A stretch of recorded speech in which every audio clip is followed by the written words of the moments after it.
En el nombre del Padre, del Hijo, del Espíritu Santo. Amén. Dios te salve María, llena eres de gracia, el Señor es contigo. Bendita eres entre todas las mujeres y bendito es el fruto de tu vientre Jesús. Santa María, Madre de Dios, ruega por nosotros pecadores, ahora y en la hora de nuestra muerte. Amén.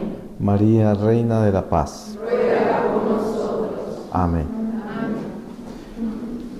Voy a comenzar con una lectura de la palabra para que el Espíritu Santo nos guíe acerca de lo que quiere que hablemos ahora. Les voy a leer a ustedes de la Epístola a los Romanos, capítulo 12, desde el versículo 1, dice: el culto espiritual. Os exhorto pues, hermanos, por la misericordia de Dios, a que os ofrezcáis a vosotros mismos como un sacrificio vivo, santo, agradable a Dios. Tal será vuestro culto espiritual. Y no os acomodéis al mundo presente, antes bien, transformaos mediante la renovación de vuestra mente, de forma que podáis distinguir cuál es la voluntad de Dios, lo bueno, lo agradable, lo perfecto. En virtud de la gracia que me fue dada, os digo a todos vosotros, no os estiméis en más de lo que conviene. Tened más bien una sobria estima según la medida de la fe que otorgó Dios a cada cual.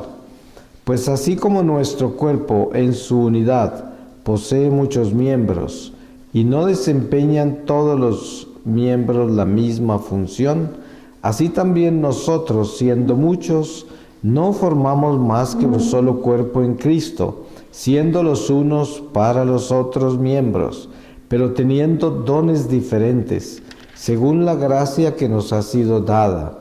Si es el don de profecía, ejerzámoslo en la medida de nuestra fe. Si es el ministerio, en el ministerio. La enseñanza, enseñando. La exhortación, exhortando. El que da con sencillez, el que preside con solicitud, el que ejerce la misericordia con jovialidad. Vuestra caridad sea sin fingimiento, detestando el mal, adhiriéndose al bien, amándoos cordialmente los unos a los otros, estimando en más a cada uno a los otros, con un celo sin negligencia, con espíritu fervoroso, sirviendo al Señor con la alegría de la esperanza, constantes en la tribulación, perseverantes en la oración, compartiendo las necesidades de los santos, practicando la hospitalidad. Palabra de Dios. Pues voy a compartirles esta reflexión sobre la exhortación. Todos nosotros tenemos un conocimiento muy claro como católicos, especialmente cuando entramos en una concientización de nuestra misión católica, de nuestro llamado del Espíritu Santo, el envío que recibimos desde el sacramento de la confirmación, que nos hace militantes en la Iglesia, y también la responsabilidad que tenemos con los hermanos en la fe primero, y después con todas las almas que Dios coloca en nuestro camino, que son aquellos a quienes Dios nos envía a conquistar para su reino, que es nuestra misión.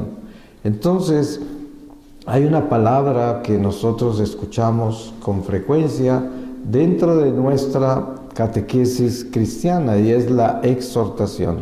Ahora, ¿de qué está hecha la exhortación? Porque muchas veces encontramos en el Evangelio cómo Jesús, con tanta radicalidad, exhorta a los fariseos, por ejemplo, porque ellos le colocaban cargas a los demás que ni ellos mismos podían llevar.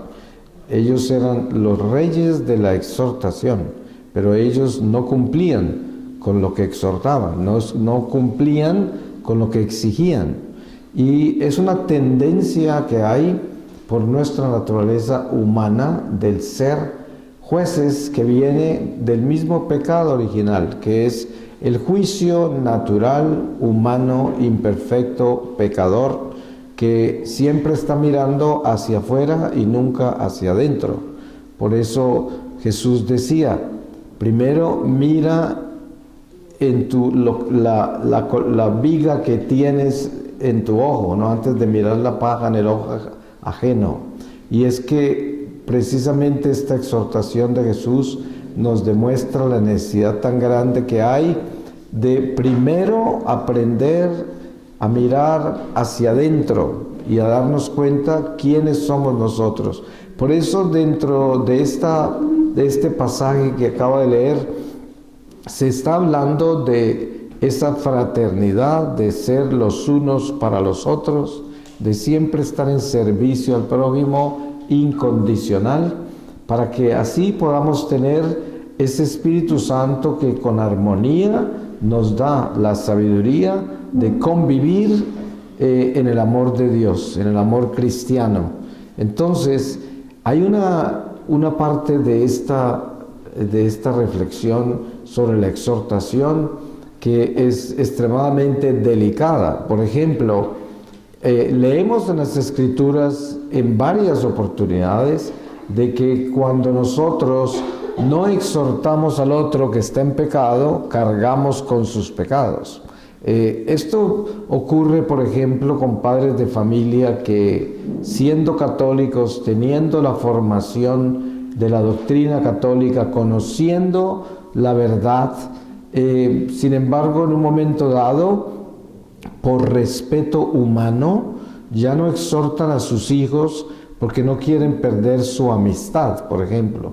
Entonces ya la relación que tienen padres e hijos ya no es una relación que tiene el orden de Dios, sino que está amparada en el orden humano meramente, que es yo quiero conservar la amistad de mi hijo, o el esposo quiere conservar la amistad con su esposa, o viceversa.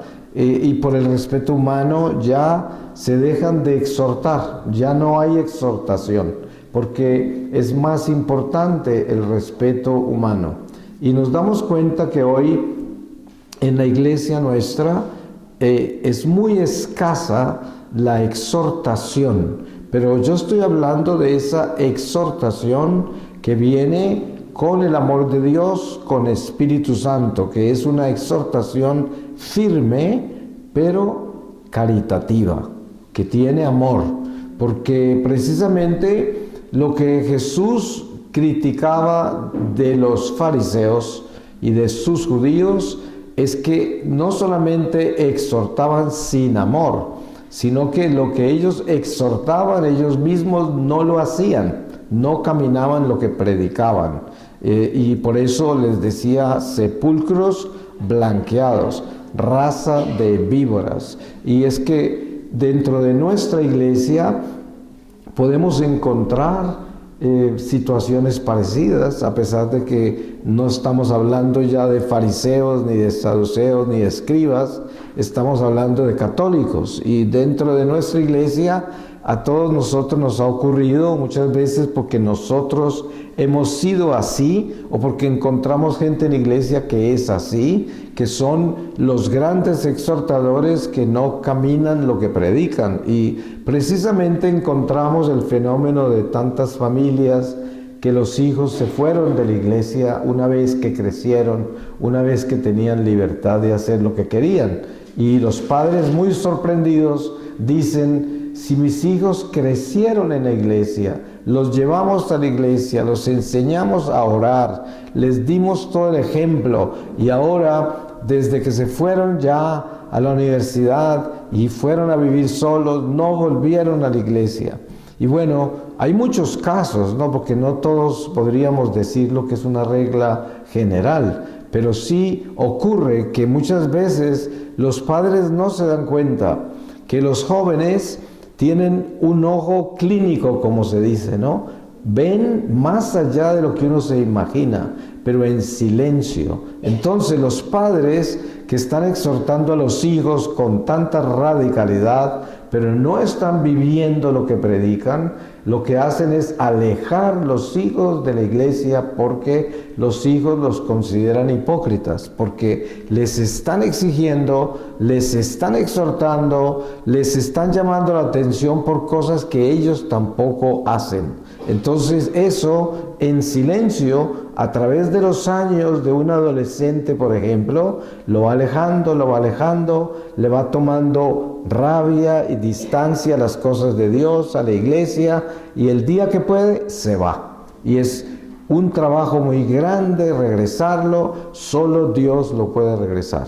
Entonces, precisamente la formación que nosotros necesitamos es la responsabilidad de ser católicos íntegros, que son aquellos que caminamos lo que predicamos, caminamos la verdad. No es fácil porque no podemos decir que esto es un arte sencillo.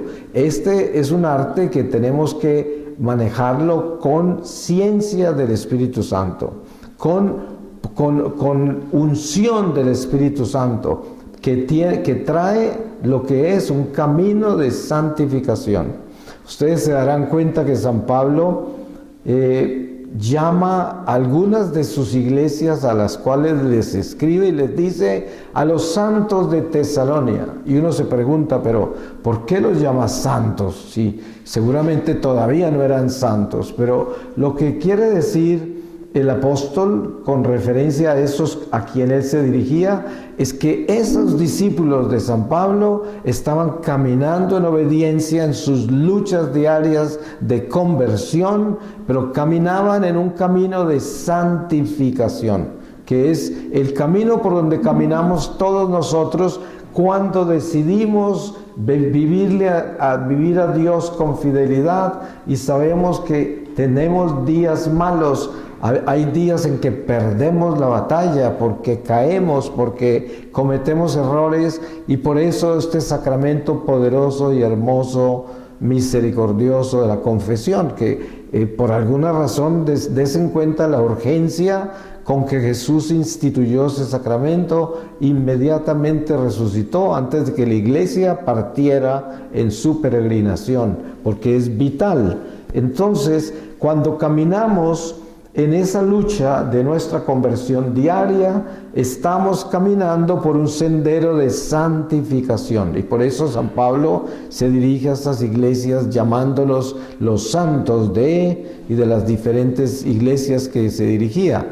Entonces, pero en ese caso, cuando nosotros estamos conscientes de que verdaderamente estamos luchando por nuestra conversión diaria, con seguridad estamos dando buen ejemplo, porque hay padres de familia que, cometiendo un error grave a la vista de toda la familia, enfrente de toda la familia se excusan, confiesan su mal, piden perdón, y en esta forma las familias viven su experiencia humana, pero con el perdón de Dios, que es el Espíritu Santo en la familia, que es el que hace que la familia sepa que somos débiles, somos vulnerables, somos frágiles y pecadores, pero el Espíritu Santo llega y me hace confesar mis pecados a toda la familia para que se den cuenta que no soy un hipócrita, que soy un pecador como ellos, pero que me arrepiento, que les pido perdón, y esto hace que la familia se santifique junta. Pero cuando los padres no hacen eso, cometen errores y pretenden y actúan como si no tuviesen errores y como si fueran los hijos los que cometen los errores, y a ellos los exhortan y a ellos los critican y a ellos les ven todo lo malo, ese tipo de exhortación acaba con la fe de la familia.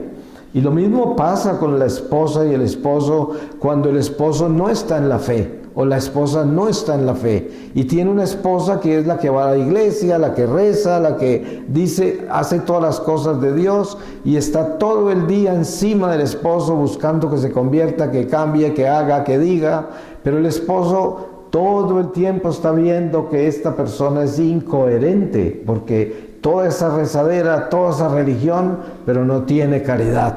no tiene caridad. Porque para que uno le dé ejemplo al otro de cómo amar a Dios, lo primero que tiene que hacer uno es amar al otro, amarlo bien, para que el otro conozca el amor, porque a Dios no se conoce sino por el amor, de ninguna otra forma.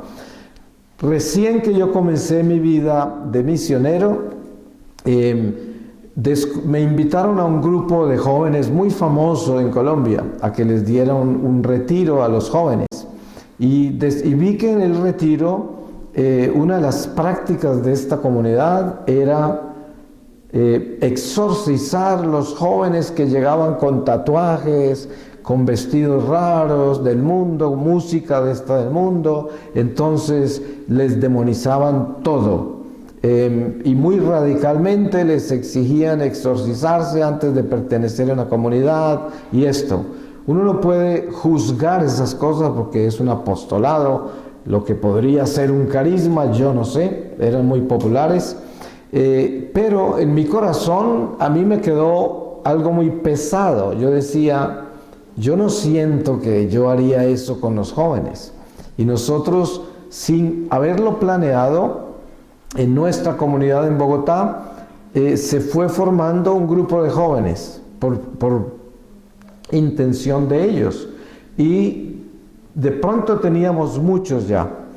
Pero el espíritu de ese grupo era que el joven que llega del mundo, totalmente en el mundo, se iba a invitar a llegar a adorar al Santísimo. La música que nosotros tenemos es música sacra, porque yo soy músico de profesión y toda la vida viví en el mundo de la música comercial. Y cuando llegué a la iglesia, de los primeros impactos que tuve, que me golpeó muy duro, fue la música del mundo en la liturgia. Me resonaba muy mal, y yo decía esto, pero de pronto en las misiones terminé en lugares, especialmente la primera vez fue en el Líbano, en Beirut, con una comunidad oriental maronita, y había música sacra. Y yo dije, esta es la música. Y nosotros comenzamos en la comunidad a formar el grupo de música con música sacra. Entonces, la música sacra es la única música que nosotros utilizamos para la adoración eucarística, para la liturgia de la misa. Entonces, con esta música y la adoración al Santísimo y las reflexiones, los jóvenes que van llegando del mundo, no se les dice nada ni se les demoniza nada de su ropa, de sus tatús, de sus piercings, de su música que escuchan. Nada de eso se les toca. Lo que hacemos es que por medio de esta adoración al Santísimo, de la oración, de las reflexiones, y reflexiones más bien de una naturaleza muy espiritual, para que no se afecten mucho con una catequesis muy intelectual. Entonces, para no cansarlos, sino que enamorarlos, pero del Espíritu primero. Y ellos solos van enamorándose de Jesús en la forma más increíble, porque en ese silencio el joven viene el primer viernes y de pronto regresa el otro, de pronto el otro no vuelve, pero de pronto aparece otra vez, y cuando menos pensamos, ya el joven ha cambiado, él solo sin que nadie le haya dicho nada, el joven cambia solo y comienza a entrar en la fe. Cuando menos pensamos, se está confesando. Cuando menos pensamos, para hacer la historia corta, porque es muy larga, de esos jóvenes han salido vocaciones matrimoniales, sacerdotales, religiosas y laicos que son laicos consagrados. De ese silencio de los jóvenes que llegaron del mundo, totalmente tomados del mundo, porque yo también llegué del mundo rescatado por el Señor. Entonces, este es un ejemplo de lo que es la exhortación en el espíritu con el ejemplo, ¿no? El invitar a la gente a enamorarse de Dios, antes de que yo le ponga el libro de la ley sobre la cabeza y le esté golpeando todos los días la cabeza con el libro de la ley, cuando yo no estoy haciendo lo que predico. Y esto es lo que ocurre con mucha frecuencia. Y miren, no es que las personas que exhortan con tanta rigidez necesariamente lo hacen con malas intenciones. Lo hacen porque ignoran el daño que hacen con el comportamiento que tienen. Les falta una buena dirección espiritual, les falta formación, les falta compenetrarse más en lo que es la vida del cristiano, la vida del católico en la iglesia, en lo que es nuestra misión, porque la misión nuestra comienza y es nuestra vocación. Cuando alguien dice, ¿cuál será mi vocación? ¿Cómo hago para descubrir mi vocación? Pues miramos con claridad que la vocación nuestra es nuestra santidad. Esa es nuestra vocación. ¿Por qué razón la santidad es nuestra vocación? Porque es la voluntad de Dios. San Pablo dice, la voluntad de Dios es nuestra santificación, nuestra santidad. Entonces, ¿cuál es nuestra vocación? Pues obviamente nuestra santidad. Porque como yo le digo a la gente, al Señor no le importa que usted sea bombero, torero, carpintero, lo que usted quiera hacer, pero lo que Él quiere es que usted sea santo en lo que hace. Eso es. Ahora hay casos extraordinarios en los que el Espíritu Santo escoge personas como el profeta, como el maestro, el de los milagros, el de esto, como lo dice la palabra muy claramente, son vocaciones escogidas por el Espíritu de Dios. Pero nosotros tenemos en nuestro corazón la libertad que Dios nos da para irnos hacia nuestra misión terrenal con las intenciones del corazón que siempre que sean por santificación, no importa dónde vamos, lo que hacemos, pero que esto nos santifique y que sea para el bien. Es como usted encuentra un portero de un edificio y el portero es un hombre pulcro, ordenado, limpio y está enterado de todo lo que hay en ese edificio. Si usted le pregunta, ¿en el 10º piso está la dentistería? Y él sabe que sí, sabe el nombre de la dentista, sabe todo. Ese es un portero que usted quiere, que usted respeta, que usted se siente que está con el portero del edificio. Pero si usted llega a un edificio y encuentra un portero sucio, un portero que está de mal aspecto en general, que no sabe nada del edificio para el cual es portero, ¿qué siente usted? Usted se siente muy mal, usted siente que ese edificio está mal administrado, ya de por sí le da una mala imagen a todo el edificio y es por culpa de una persona que es el portero que no está bien. Y este portero representa en nuestra vida precisamente cada uno de nosotros, porque nosotros somos los porteros de la fe, los porteros de la gracia, los porteros de la iglesia. Nosotros somos los porteros de la salvación de las almas. Somos ese portero. Tenemos que estar impecables, tenemos que estar bien vestidos espiritualmente, tenemos que tener un aspecto noble, digno de hijos de Dios. Eso es lo que debemos ser cada uno de nosotros y somos llamados a ser esas imágenes de Dios en la iglesia, siempre, porque es el llamado nuestro. Pero dense en cuenta que dentro de la iglesia hay fenómenos también, porque el demonio es muy astuto. Hay gente muy pulcra, hay gente muy puesta, muy educada, muy estructurada, pero no es espiritual, no tiene amor.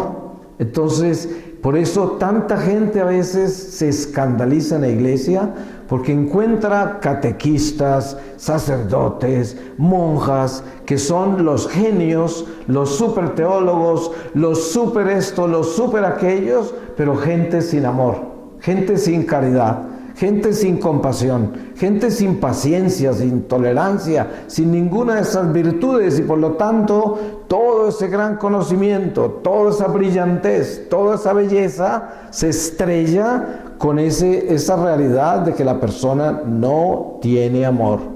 Por eso es tan importante que en todo lo que hacemos nosotros como católicos, recreemos en nosotros esa fuerza del amor de Dios que esté en todo lo que hacemos, y que cuando no esté ese amor, que es cuando estamos vacíos de Dios, que es cuando estamos en el orgullo, en la vanidad, en autosuficiencia, en todos estos defectos que hacen que nosotros no vivamos en obediencia a Dios y al amor, entonces es el momento en que tenemos que esforzarnos por superar esa carne que está tan pesada. Muchas personas a veces me preguntan: ¿usted qué cree que uno debe hacer cuando le tiene dificultades para orar? Cuando va a misa y no siente nada, ni tiene como deseo siquiera de ir a misa, cuando le molesta a uno la gente, cuando uno no tiene paciencia. Y yo digo, ¿saben qué? Pues eso nos pasa a todos, pero ¿qué hacemos? ¿Por qué la Santísima Virgen en Medjugorje recomienda el ayuno de miércoles y viernes? Porque la Virgen quiere que nosotros tengamos una disciplina espiritual. ¿Y a qué se debe la disciplina espiritual? A que nosotros habitamos en un animal. No podemos olvidarnos que esta carne es animal. Y un animal está hecho de sangre, de carne, de huesos. Y es un animal que tiene sus caprichos, tiene sus tendencias animales, tiene su tendencia, como dice el apóstol San Pablo, es la carne que tiende hacia el pecado. Y no porque sea mala, sino porque tiene tendencias. Ahora, el ayuno, la penitencia, la mortificación, el sacrificio hace que esta carne se ponga en obediencia al Espíritu, que le ponga unas riendas a la carne. Y cuando usted hace eso, se da cuenta que ya va a tener una renovación en su oración, se va a sentir que tiene la fuerza de desear ir a la iglesia, a misa, que puede perdonar, que tiene paciencia, porque usted tiene la bestia amarrada, la tiene con riendas y le está dando al animal sus órdenes. Y con esto no vamos a confundirnos pensando que el animal nuestro es malo. No, porque es un tesoro, es el instrumento de navegación por este mundo material es nuestra carne, o sea que es preciosa, pero es una carne que necesita disciplina, necesita educación, necesita formación. Y para eso, en nuestro caso como católicos que hemos recibido toda esta gracia, la bendición de Dios para ser mensajeros de las buenas nuevas del Evangelio, ejército de Dios, salvación de las almas, pescadores de hombres. Para eso necesitamos nosotros tener conciencia de lo importante que es mantener este animalito en orden. Y esto lo hacemos nosotros con conciencia cuando tenemos una disciplina espiritual de oración, de vida de sacramentos, de obras, porque como dice el apóstol Santiago, muéstrame tu fe y yo te muestro mis obras. Una fe sin obras no vale nada, porque como decimos, yo puedo ser el más religioso, el más rezandero, el que más ayuda en la parroquia, el que le da a los pobres, pero si yo no tengo esas obras de amor, de caridad, de misericordia en mi vida, empezando por los que están a mi lado, porque esas obras de misericordia y de caridad, ¿dónde comienzan? En casa. Por eso se dice muchas veces, es una ovejita en el mundo y un lobo en la casa, ¿no? Y esto ocurre a veces con frecuencia, que la gente afuera, todo el mundo los ama, y qué ovejita tan hermosa. Y en la casa, unos lobos que muerden a todo el que está en la casa, ¿no? Y esto es muy común, ocurre a veces, y la gente a veces ni cree cuando les cuentan lo que están haciendo esas ovejas en la casa, ¿no?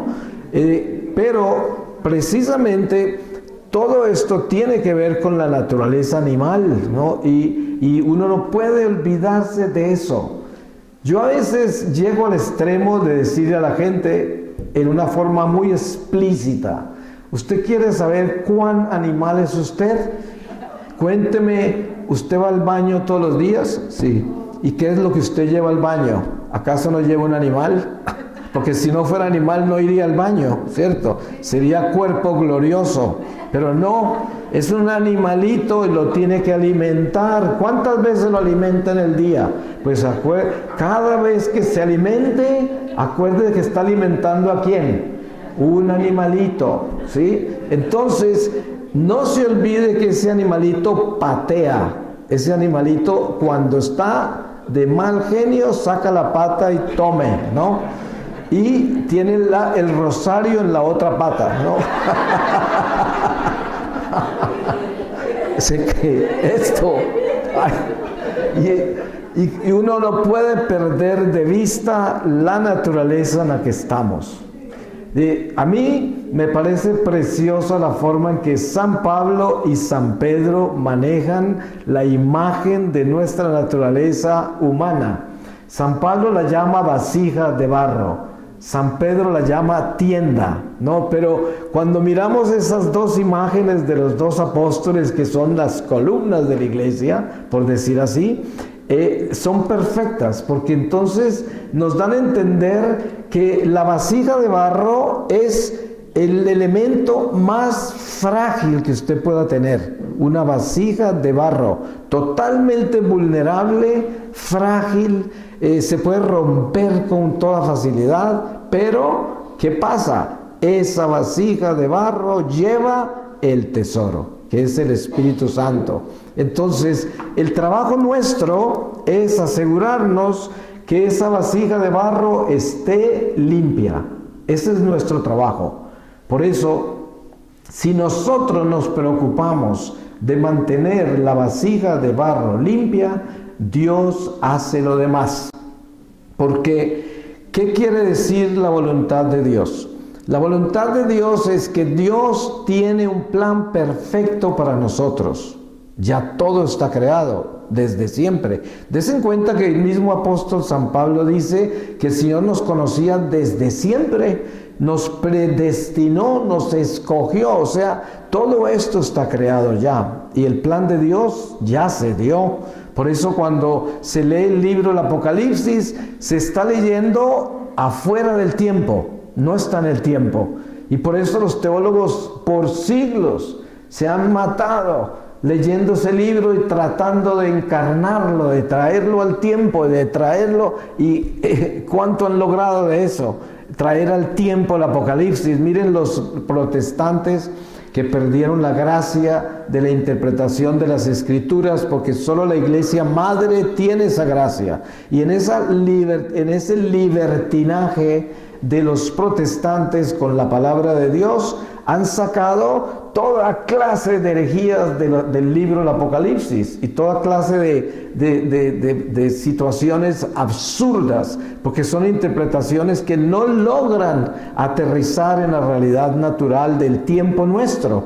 Por eso, cuando hablamos de la parte mística de nuestra vida, que es fuera del tiempo, que está en el espíritu, que no es natural y por eso es mística, es sobrenatural, estamos hablando del reino de Dios entre nosotros, que está más allá del tiempo, más allá de esta vida natural. Y por eso cuando estamos adorando el Santísimo, cuando estamos en misa, estamos en un estado eterno, un estado de eternidad. Por eso es tan grande la gracia que recibimos en cada misa, en cada Eucaristía. Por eso es tan grande la comunión. Estamos comulgando al Dios eterno, comiendo de su carne y de su sangre, alimentándonos con una fuerza sobrenatural. Una fuerza que no es tangible, no es visible, no es razonable. Es una fuerza completamente invisible, pero presente y poderosa, y presente en el eterno presente de Dios, no en el tiempo nuestro. Y todo esto es para que nosotros podamos vivir con el corazón en la vida sobrenatural y los pies sobre la tierra natural, porque es que debemos estar conscientes de quiénes somos, dónde estamos, qué estamos haciendo y hacia dónde vamos, porque todo eso tiene que estar claro. Nosotros debemos tener nuestro horizonte de la trascendencia a la vida eterna absolutamente claro en cada paso que damos por esta vida temporal. Y por eso decía que las imágenes de San Pedro y San Pablo sobre nuestra naturaleza temporal son absolutamente preciosas, básicas, sencillas, pero totalmente trascendentales, porque dicen la tienda, mientras habitemos en esta tienda, mientras estemos en esta vasija de barro, eso nos da a nosotros el sentido eterno de que el alma que habita en esa tienda, el alma que habita en ese barro, esa alma trasciende a la vida eterna y por lo tanto ya estamos dando pasos en la eternidad. Porque el Espíritu Santo que recibimos en el bautismo nos colocó en la vida eterna. Ya nosotros somos seres sobrenaturales, no somos criaturas naturales, ya no somos eso. Y esto, nos ayuda a tener un sentido por encima del animalito, ¿no? Para que nosotros nos demos cuenta de la necesidad tan grande que hay de tener una alta disciplina con nuestra naturaleza inferior, con la naturaleza humana.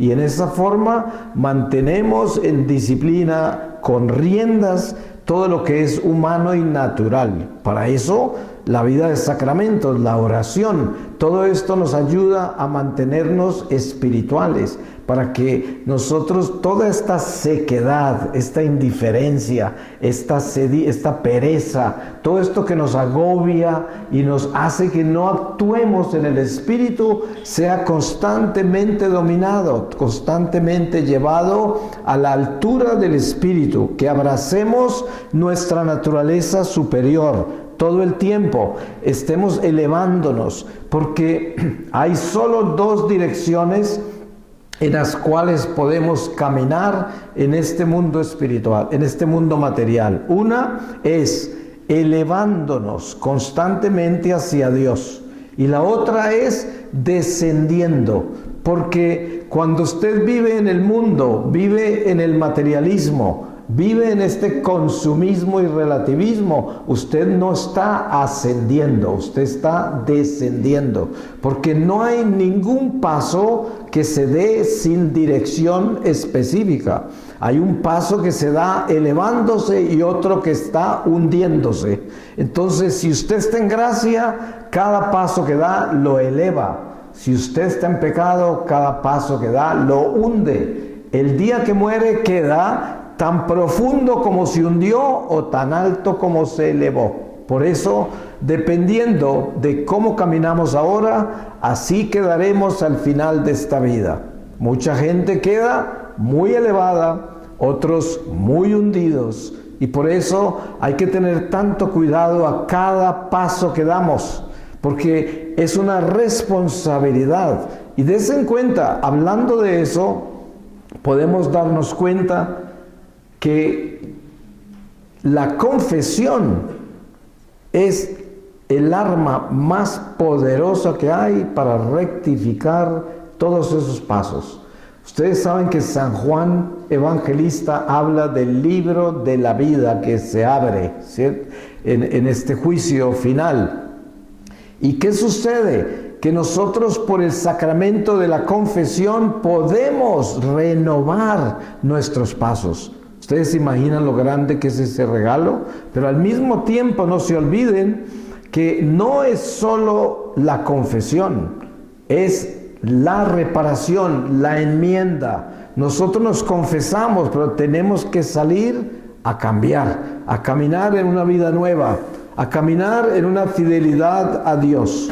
Voy a terminar con esta lectura y les leo a ustedes de la epístola a Tito, deberes propios de algunos fieles, capítulo 2, desde el versículo 1. Mas tú enseña lo que es conforme a la sana doctrina, que los ancianos sean sobrios, dignos, sensatos, sanos en la fe, en la caridad, en la paciencia, en el sufrimiento, que las ancianas asimismo sean en su porte cual conviene a los santos, no calumniadoras ni esclavas de mucho vino, maestras del bien, para que enseñen a los jóvenes a ser amantes de sus maridos y de sus hijos, a ser sensatos, castos, hacendosos, bondadosas, sumisas a sus maridos, para que no sea injuriada la palabra de Dios. Exhorta igualmente a los jóvenes para que sean sensatos en todo. Muéstrate dechado de bellas obras, pureza de doctrina, dignidad, palabra sana, intachable, para que el adversario se avergüence, no teniendo nada malo que decir de nosotros. Que los esclavos estén sometidos en todo a sus dueños, que sean complacientes y no les contradigan, que no les defrauden, antes bien muestren una fidelidad perfecta para honrar en todo la doctrina de Dios nuestro Salvador. Palabra de Dios. Amén.